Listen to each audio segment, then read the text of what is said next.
Kenapa hidup ini begitu keras? Kita lahir tanpa meminta, diberi aturan yang tidak kita buat, dipaksa bekerja, menderita, sakit, dan akhirnya mati. Tanpa tahu kenapa semua ini terjadi. Pernah kan kamu berpikir, ada sesuatu yang salah dalam sistem ini? Dan kamu pasti pernah merasa bahwa hidup ini seperti mimpi buruk yang tidak pernah berakhir. Kenapa ada kelaparan, ketidakadilan, korupsi, dan penderitaan? Apakah semua ini memang bagian dari rencana Tuhan? Atau mungkin kita salah selama ini tentang siapa sebenarnya pencipta dunia ini? Bagian 1. Sebelum waktu ada, cahaya asli dan kesalahan metafisik. Mari kita mulai dari suatu waktu sebelum waktu ada, sebelum langit dan bumi terbentuk. Di tempat yang disebut pleroma, alam cahaya yang sempurna, di sanalah segalanya berasal. Bukan dari tahta, bukan dari otoritas, tapi dari harmoni jiwa-jiwa ilahi yang hidup dalam kesadaran tanpa batas. Namun, suatu hari, terjadi satu kesalahan besar. Sebuah energi jatuh dari cahaya, keluar jalur, tanpa kesadaran, tanpa asal-usul yang ia mengerti sendiri. Ia turun ke daerah gelap dan kosong, dan mulai mencipta. Bagian 2. Pencipta tanpa cahaya, kelahiran dunia materi. Ia menciptakan langit, ia menciptakan bumi, ia menciptakan hewan, tumbuhan, dan akhirnya manusia. Tapi ia tidak punya cahaya asli.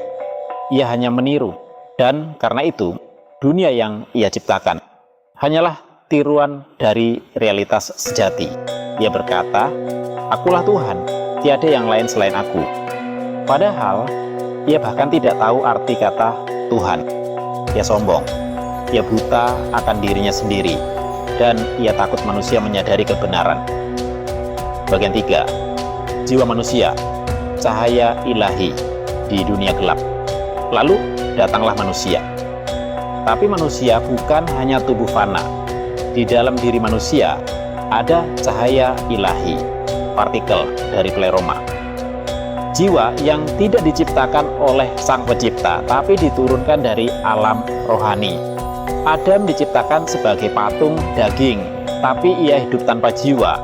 Hingga kemudian muncullah kesadaran.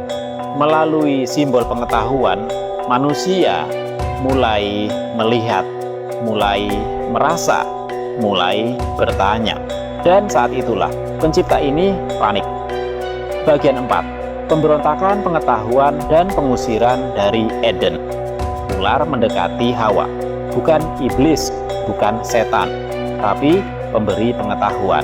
Ia berkata, "Jika kamu makan buah ini, matamu akan terbuka dan engkau akan menjadi seperti Allah." Dan ternyata ular itu benar. Manusia sadar. Mereka melihat dunia dengan cara baru. Mereka mulai mempertanyakan realitas. Dan pencipta ini marah. Tapi bukan karena murka, melainkan karena takut. Ia khawatir manusia juga makan dari pohon kehidupan dan sepenuhnya bangkit dari ilusi. Maka ia kunci Eden, ia usir mereka, dan ia bangun sistem yang membuat manusia tetap bodoh dan taat. Bagian 5. Sistem belenggu dan cara terbebas darinya. Duniawi bukan surga.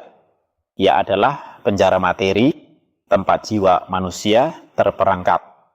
Kita diajari untuk percaya pada agama palsu, aturan yang menjajah, dan hierarki yang membuat kita takut bertanya. Tapi manusia bukanlah makhluk berdosa. Manusia adalah cahaya yang tersesat dan misinya adalah kembali pulang. Dan caranya bukan dengan doa atau ritual, tapi dengan pengetahuan batin.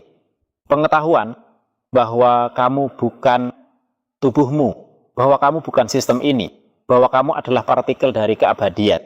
Dan saat kamu menyadari itu, belenggu dunia ini mulai retak, penutup.